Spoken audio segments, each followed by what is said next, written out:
नमस्कार, स्वागत है आपका। मैं हूं अभिषेक शुक्ल। छत्तीसगढ़ सरकार को 4 साल पूरे हो गए हैं और इन 4 सालों में जो सबसे ज्यादा चर्चा हुई है छत्तीसगढ़ मॉडल की या छत्तीसगढ़ के विकास की, और जिस चेहरे की बात हुई है वो चेहरा, वो शख्सियत इस वक्त हमारे साथ मौजूद है। हमारे साथ मौजूद है मुख्यमंत्री भूपेश बघेल जी। बहुत बहुत स्वागत है सर। जी नमस्कार। बहुत बहुत बधाई भी आपको, 4 साल आपके पूरे हो गए। जी धन्यवाद। 4 साल का ये पहला सवाल मैं यही करना चाहूंगा कि 4 साल पहले के भूपेश बघेल और अब 4 साल आज पूरे हो रहे हैं, किस तरीके से बदलाव देखते हैं? क्या आप कुछ अपने आप में चेंजेस पाते हैं? मैं नहीं समझता कि कोई भी ज़्यादा परिवर्तन हुआ है, क्योंकि 4 साल पहले प्रदेश अध्यक्ष के रूप में कार्यकर्ताओं के साथ मिलकर जनता के मुद्दे की लड़ाई हम लोग लड़ते थे।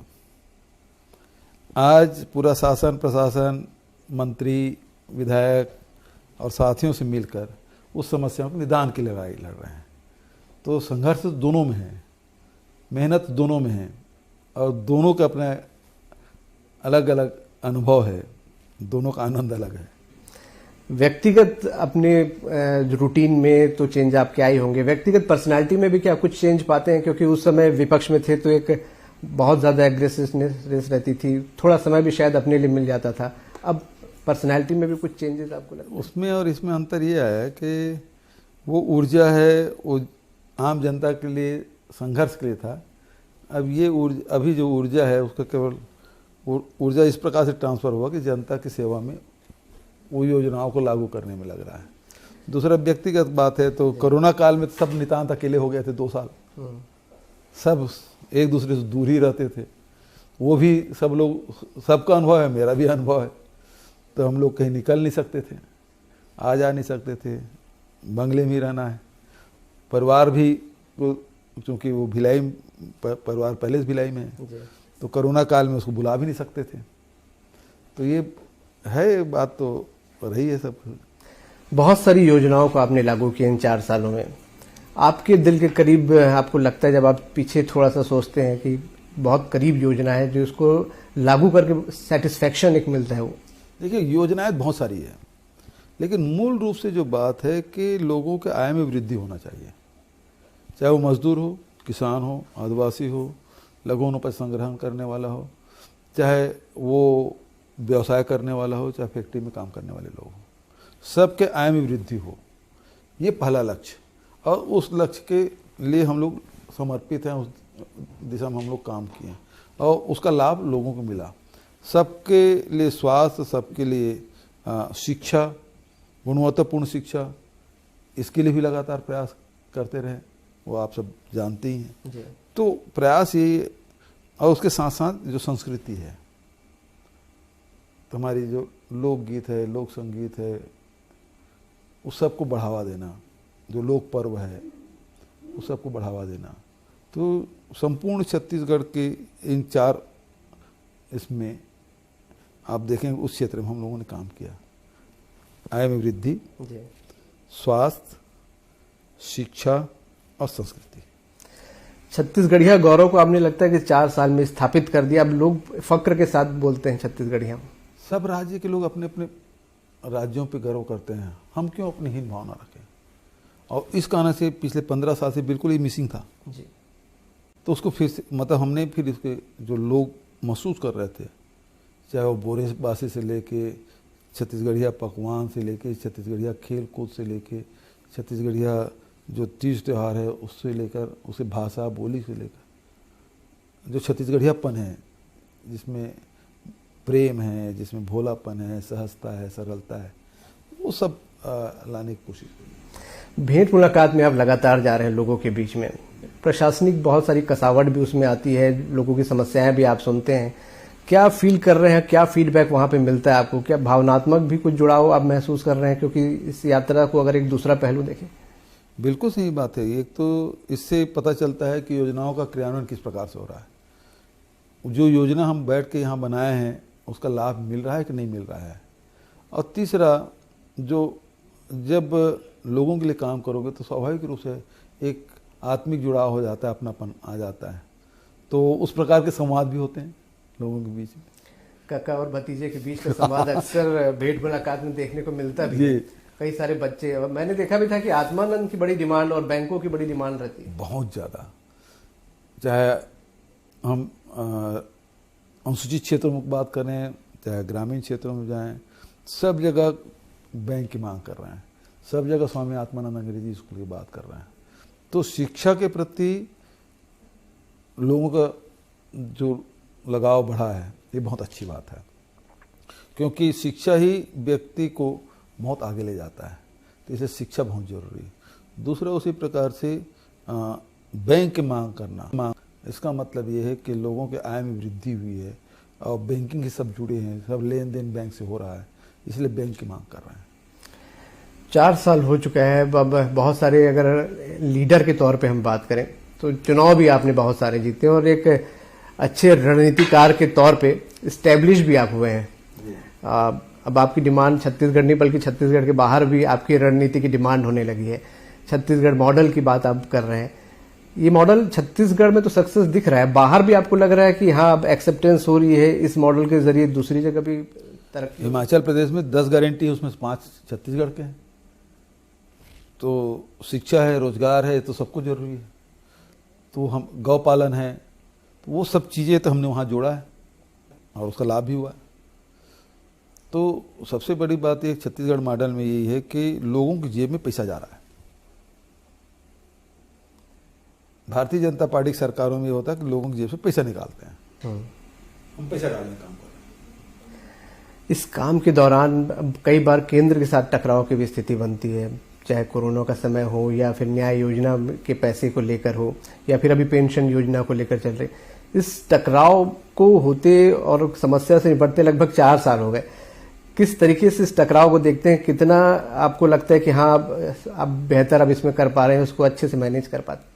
देखिए, जो हमारी योजना है उसको सब स्वीकार करते हैं, चाहे गोधन न्याय योजना की बात हो, श्रमिक न्याय योजना की बात हो, चाहे भूमि राजीव गांधी किसान न्याय योजना की बात हो, लघु मूल्य खरीदी की बात हो, सब स्वीकार करते हैं। लेकिन अड़ंगा लगाने में कोई कमी नहीं करते हैं। जो हमको पैसा मिलना चाहिए वो नहीं मिलता। अब ये ओपीएस लागू कर दिए हैं, पैसा तो कर्मचारियों का है, अंशदान राज्य सरकार का है, इसमें भारत सरकार का क्या काम? पैसा नहीं दे रहे हैं तो उसका रास्ता निकलेगा। जैसे धान कम 2500 रुपये दे रहे थे, रोक लगाया था हम, राजीव गांधी किसान न्याय योजना लागू कर, तो आखिर रास्ता निकला है ना, तो रास्ता निकालेंगे सब। रास्ता निकालते हुए आगे बढ़ना आप सीख चुके हैं, बीच का रास्ता आप निकाल चुके हैं। अगला साल भी अब चुनावी साल है, इस समय तक अगली बार सरकार बन रही होगी। क्या कुछ सोचा आपने कि अगला 1 साल किस तरीके से जनता के बीच जाऊंगा और किस तरीके से सारी चीजें पेश करूंगा? सबसे बड़ी बात यह है कि जो हमारी उपलब्धि है उसी के लेके जनता के बीच में जाएंगे। हमने अच्छा काम किया है, हमने जनता के हित में फैसला लिया है, तो हम आपके वोट पाने का अधिकारी हैं, तो हम इसको लेके जाएंगे।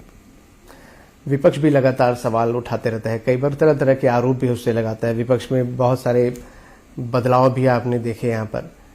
एक चीज विपक्ष के बड़े नेता भी बोलते हैं कि विपक्ष और सत्ता के बीच में अगर सबसे बड़ी कोई बाधा है तो भूपेश बघेल का चेहरा है। कैसे उस रणनीति से निपटेंगे? वो भी कुछ रणनीति तो बना रहे हैं। अब वो तो लड़ नहीं पा रहे हैं, तो ईडी आईटी सक्रिय कर दिए ताकि सरकार को बदनाम करो, परेशान करो। लेकिन जनता इसको भी समझ चुकी है, हम लोग भी ऐसी चीज़ों को झेल चुके हैं, तो मैं नहीं समझता इससे बहुत ज़्यादा फर्क पड़ेगा। लेकिन ये है कि विपक्ष और सत्ता के बीच में, केंद्र में हम विपक्ष में हैं, तो इसमें कटता नहीं आना चाहिए, कटता की राजनीति नहीं करना चाहिए, वैमनस्यता की राजनीति नहीं होनी चाहिए।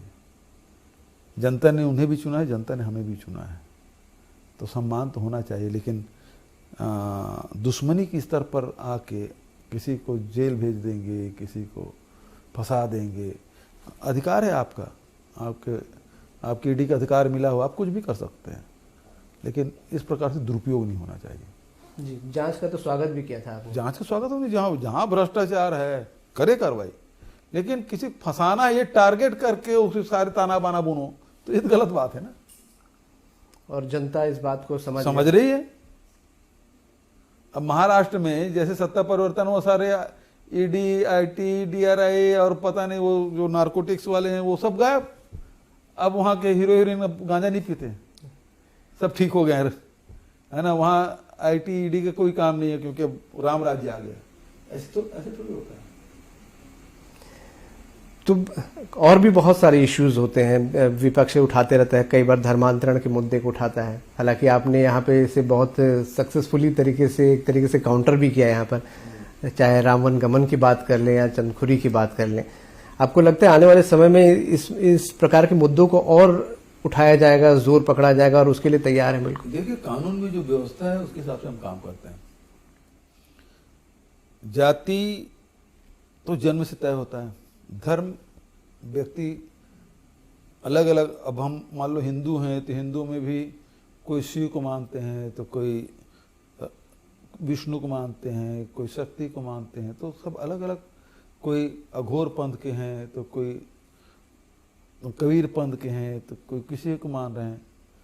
तो इसका मतलब ये थोड़ी उसको कि किसी एक पंथ को मान रहे हैं तो दूसरे को छोटे हो गए या उसके प्रति घृणा करें, ये नहीं होना चाहिए। लेकिन जबरदस्ती आप किसी को आप कर रहे हैं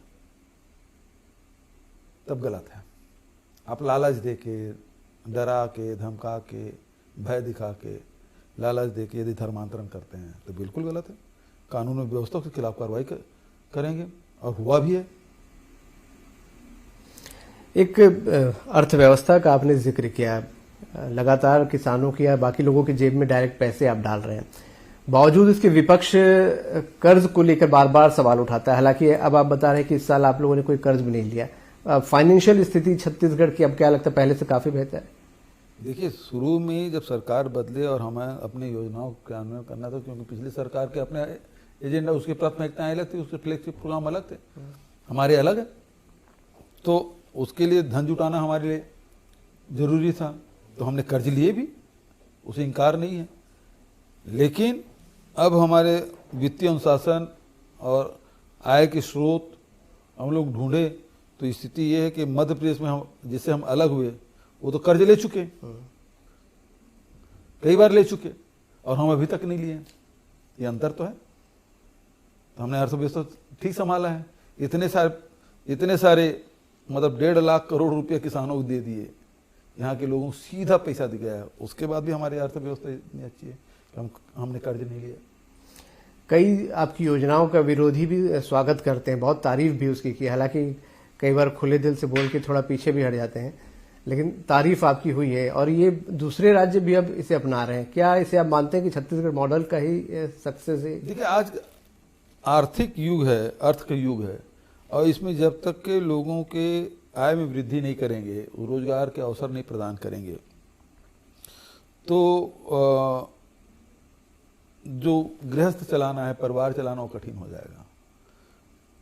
केवल आप किसी एक मुद्दे पर घृणा या वैमनस्यता के आधार पर कब तक लोगों को भगाते रहेंगे? कभी न कभी तो आपको इस जो मूल समस्या है उससे सामना करना पड़ेगा, और हमने सामना किया, सफलतापूर्वक सामना किया, और इसका आज इसकी चर्चा हो रही है। एक आरक्षण को लेकर आज कल खूब विवाद हुआ है, और राजभवन में गया भी है, वहां से सवाल भी पूछे गए।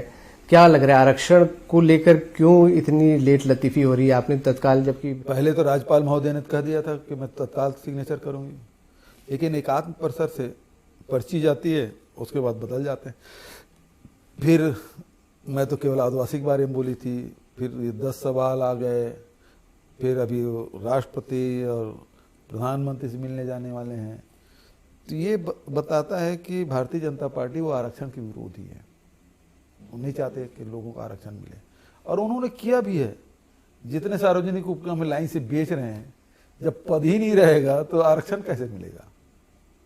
तो वो तो दूसरे दरवाजे से कर ही रहे हैं।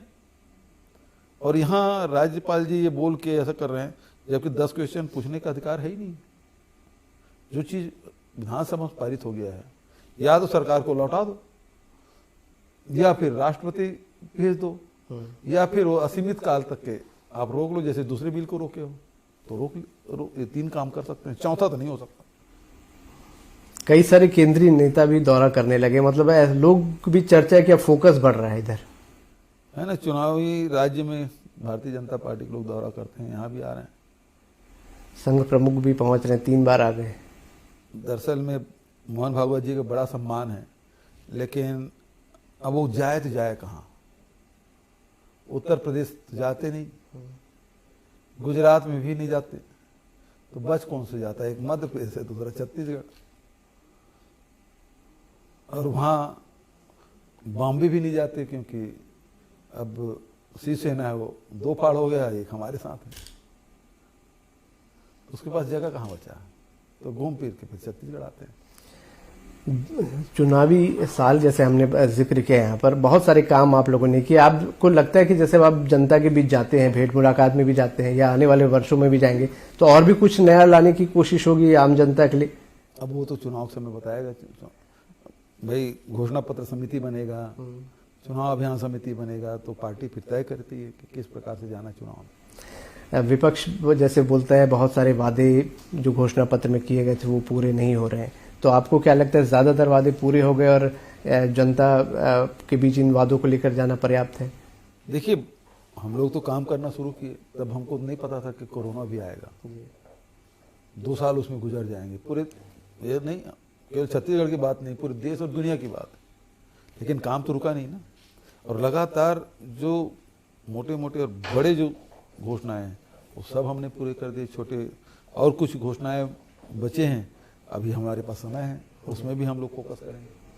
छत्तीसगढ़ियावाद, ये आपने एक बड़ा स्टैंड लिया और खुद भी आप उस पर बाकायदा, जैसा आपने बताया कि छत्तीसगढ़ियावाद नहीं कह सकते, छत्तीसगढ़ियापन कह सकते हैं। छत्तीसगढ़ियापन, हाँ, ये सही शब्द शायद हो। हाँ, तो छत्तीसगढ़ियापन लोगों में आपने लाया और खुद भी उसमें आप रमे हुए दिखते हैं। यहाँ पर विपक्ष को भी शायद आपने कुछ हद तक मजबूर कर दिया कि अच्छा है, छत्तीसगढ़ियों की बात करें, रंग में रंगे तो अच्छा है, छत्तीसगढ़ी बोलने भी लगे हैं। और तो ये एक बड़ा इशू बनेगा आपको लगता है आने वाले चुनाव में, क्योंकि वो भी अब इसको एक्सेप्ट करते जा रहे हैं। वो मुद्दा तो नहीं है चुनाव का, लेकिन जनता तो महसूस करते हैं ना। 15 साल उनके भी राज देखें तो छत्तीसगढ़ियों की स्थिति क्या थी, छत्तीसगढ़ी बोलने वालों की स्थिति क्या थी, और आज हमारी सरकार है, 4 साल बीत गए, तो छत्तीसगढ़ियों और छत्तीसगढ़ी बोलने वालों की स्थिति क्या है, वो अंतर तो महसूस कर रहे हैं ना लोग। 4 साल पूरे हुए, मैं चाहूंगा जनता को कोई एक मैसेज आप दें यहाँ पर कि मुख्यमंत्री उनसे सीधे रूबरू हो रहे हैं, बता रहे हैं। सभी को नमस्कार, जय जोहार। और मैं आप सबसे यही निवेदन करना चाहूँगा, 4 साल हम लोगों ने आपके साथ मिलकर छत्तीसगढ़ महतारी की सेवा की, छत्तीसगढ़ महतारी के बेटे बेटियों की सेवा की, और छत्तीसगढ़ ने बहुत सारे ऊंचाइयां प्राप्त की है, और वो सब आप सबके सहयोग से संभव हुआ है। आगे भी हम सब मिलकर छत्तीसगढ़ महतारी की सेवा करें, छत्तीसगढ़ के लोगों की सेवा करें, और छत्तीसगढ़ की जो पहचान है, विशिष्ट पहचान हमारी छत्तीसगढ़ की है, उसे और ऊंचाई में ले जाएं। यही इस अवसर पर मैं कहना चाहता हूँ। नमस्कार, धन्यवाद। बहुत बहुत शुक्रिया मुख्यमंत्री जी, हमको समय देने के लिए, बात करने के लिए। तो हमारे साथ मुख्यमंत्री भूपेश बघेल थे। 4 साल पूरे हो गए हैं सरकार को, सक्सेसफुली पूरे हो गए हैं। भेंट मुलाकात के जरिए जनता के बीच लगातार मौजूदगी अपने बनाए हुए हैं, पैठ अपनी बनाए हुए, और चुनावी साल में भी कमर कस के पूरी तरह तैयार है कि अपने जो विकास के काम है, अपने जो काम है, उसको लेकर जनता के बीच जाएंगे। और उनका कहना है कि वो फिर से सत्ता पाने के अधिकारी हैं अपने काम के दम पर। खास मुलाकात में इतना ही। नमस्कार।